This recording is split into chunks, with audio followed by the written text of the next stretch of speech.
नमस्कार दोस्तों, मैं सपना पांडे आपको अपने चैनल में हार्दिक स्वागत करती हूं। दोस्तों, आज की इस वीडियो में हम बात करेंगे कि हरितालिका तीज हमें किस प्रकार से करना चाहिए। जो महिलाएं पहली बार इस व्रत को रख रही हैं, तो उनके मन में बहुत सारे सवाल होते हैं।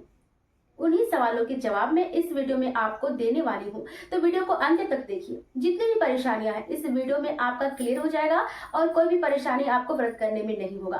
वैसे तो हरितालिका तीज का जो व्रत है इस बार 6 सितंबर 2024 शुक्रवार के दिन रखा जाएगा।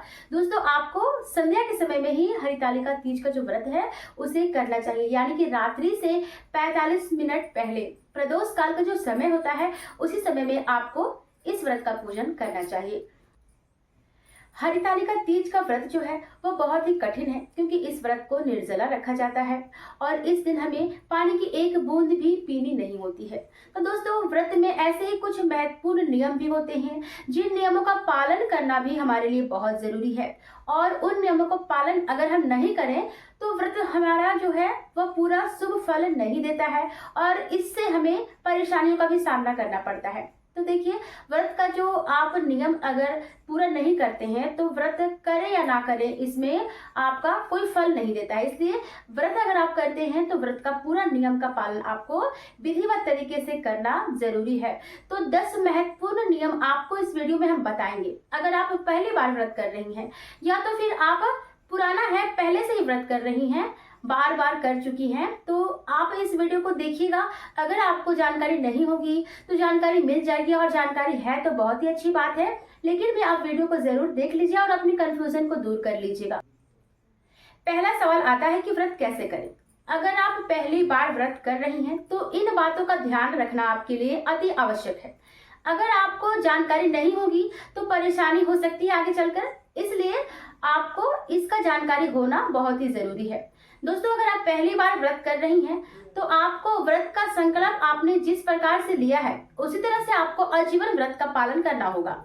यानी कि अगर आप पहली बार व्रत कर रही हैं और आपने संकल्प लिया है कि आपने निर्जला व्रत रखा है तो आपको आजीवन निर्जला व्रत ही रखना होगा।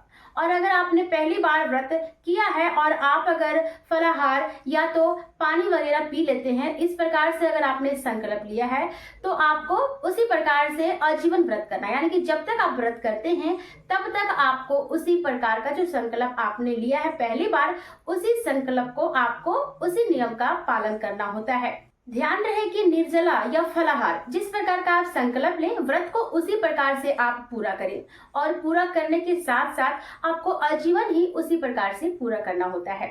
सवाल नंबर दूसरा, व्रत की अवधि का भी आपको बहुत ही अच्छे से ध्यान रखना है, क्योंकि देखिए, ये भाद्रपद मास की शुक्ल पक्ष की तृतीया तिथि को व्रत का आरंभ जो है वह हो जाता है, और सूर्योदय के बाद इस व्रत का जो भी पालन होता है, नियम पालन जो भी होता है वह करना होता है। और आपको 24 घंटे तक, यानी कि चतुर्थी तिथि के सूर्योदय होने तक आपको इस व्रत का पालन करना होता है। और निर्जला अगर आपने रखना चाहा है, निर्जला रखा है, तो आप निर्जला ही 24 घंटे तक रहेंगी। इसका ध्यान रखिएगा। अगर आप फल का सेवन कर लेती हैं या तो जल का सेवन कर लेती हैं और आपने संकल्प उसी प्रकार से लिया है पहली बार, या तो आप इसी प्रकार से करते आ रही हैं, तो कोई दिक्कत नहीं है। आप फल भी सेवन कर सकती हैं, जल भी ले सकती हैं। लेकिन अगर आपने पहली बार व्रत रखा है और आप अगर निर्जला व्रत रख रहे हैं तो आपको 24 घंटे तक जल की एक बूंद भी आपको मुंह में नहीं डालना है। आपके मन में ऐसा भी सवाल चलता होगा कि क्या हम हरितालिका तीज के दिन पानी पी सकते हैं? तो पी सकते हैं, वैसा कुछ नहीं है, लेकिन शास्त्रों के अनुसार कहा गया है कि इस दिन जो भी अन्न का सेवन करते हैं उनका जन्म जो है वानर योनि में होता है, और जो भी जल पीते हैं तो उनका जन्म जो है वह मछली के योनि में होता है। तो ये तय आपको करना है, और जितना आपको शक्ति है, जिस प्रकार से व्रत करना चाहती हैं तो आप उस प्रकार से अपना ध्यान रखिएगा और उसी प्रकार से संकल्प लीजिएगा। दूसरे का देखा देखी मत कीजिएगा कि कोई निर्जला रख रहा है तो हमको भी निर्जला रखना है। जिस तरह से आपके शरीर में शक्ति है तो आप उसी प्रकार से व्रत रखिएगा। चौथा सवाल आपका कि क्या पीरियड के दौरान हम इस व्रत को रख सकते हैं? तो जी हाँ, बिल्कुल रख सकते हैं। अगर किसी महिला को व्रत के दौरान ऐसी समस्या हो जाती है तो भी इस व्रत को रखा जाता है। आपको ऐसे में क्या करना है कि आप पूजा वाले स्थान से थोड़ा दूर में रहें और भोग की जितनी भी सामग्री है उसे आप स्पर्श ना करें, छुए ना।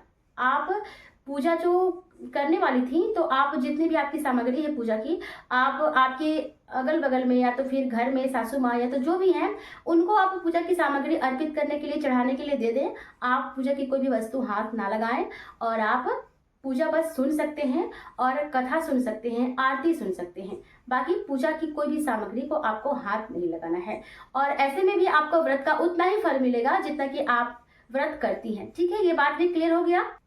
एक बात आपको मैं बता दूं कि अगर आप इस व्रत को बीच में छोड़ती हैं तो ये आपका व्रत जो है वह खंडित हो जाता है। एक बार इस व्रत को उठाने के बाद, करने के बाद आपको बीच में इस व्रत को नहीं छोड़ना है। अगर किसी प्रकार से परेशानी हो जाती है जीवन में और किसी तरह से आप व्रत को नहीं कर सकती हैं, तो इस व्रत का उद्यापन करके आप अपने घर में किसी महिला को सौंप दें, तो आपका व्रत जो है वह खंडित नहीं होता है।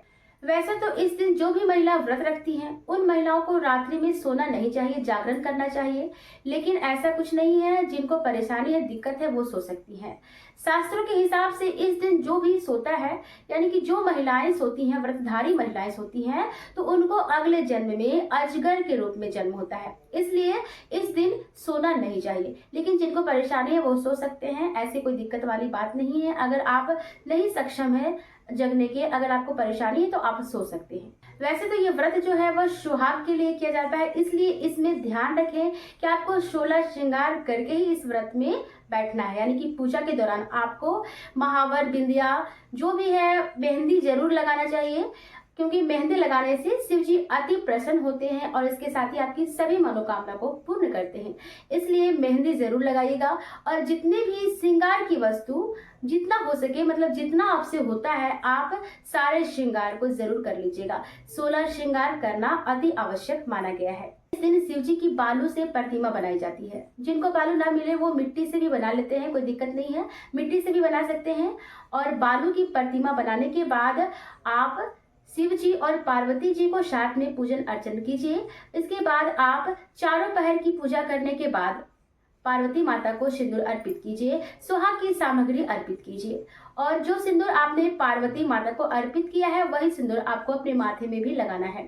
पार्वती माता को कुछ सुहाग की सामग्री जो आप अर्पित करते हैं, उन सुहाग की सामग्री को, उन वस्तुओं को आप ब्राह्मण को दान में दे दीजिए और कुछ थोड़ी सी वस्तु जो है अपने लिए भी आप रखिए, यानी कि अलग से आप चढ़ाइएगा। जो भी है श्रृंगार की वस्तु वो आप अलग से चढ़ाकर वो अपने लिए भी आप रख सकती हैं, रखना शुभ होता है। सिंदूर और बिंदी ये सब और चूड़ी, आप 3 वस्तु को जरूर ले लीजिएगा, मार्केट से खरीद लीजिएगा और आप इन वस्तुओं को कम से कम आप जरूर चढ़ा लीजिएगा। ज्यादा कुछ नहीं चढ़ा सकते हैं तो इन वस्तुओं को जरूर चढ़ाइएगा, कम से कम सिंदूर तो जरूर ही चढ़ाइएगा। हरितालिका तीज का जो पारण होता है वह सूर्योदय से पहले नहीं किया जाता है, इस बात का ध्यान रखिएगा। सूर्योदय होने के बाद ही आप पारण कीजिएगा। चतुर्थी तिथि में ही इसका पारण होता है, इस बात से आपको चूकना नहीं है और सूर्योदय के बाद ही आपको पारण करना है। दोस्तों ध्यान देने वाली बात है कि इस दिन आपको काले रंग का कोई भी कपड़ा, चूड़ी, बिंदी वगैरह जो भी है, काला रंग का यूज नहीं करना है। पूजा में कोई भी सामग्री है जो कि काला रंग का नहीं होना चाहिए और आपका जो श्रृंगार रहेगा वो भी काला रंग का नहीं होना चाहिए। इस दिन घर में लड़ाई झगड़े और किसी भी तरह से क्लेश द्वेष मन में नहीं होना चाहिए। आपका मन जो है वह एकदम भक्ति भावना से भरपूर होना चाहिए।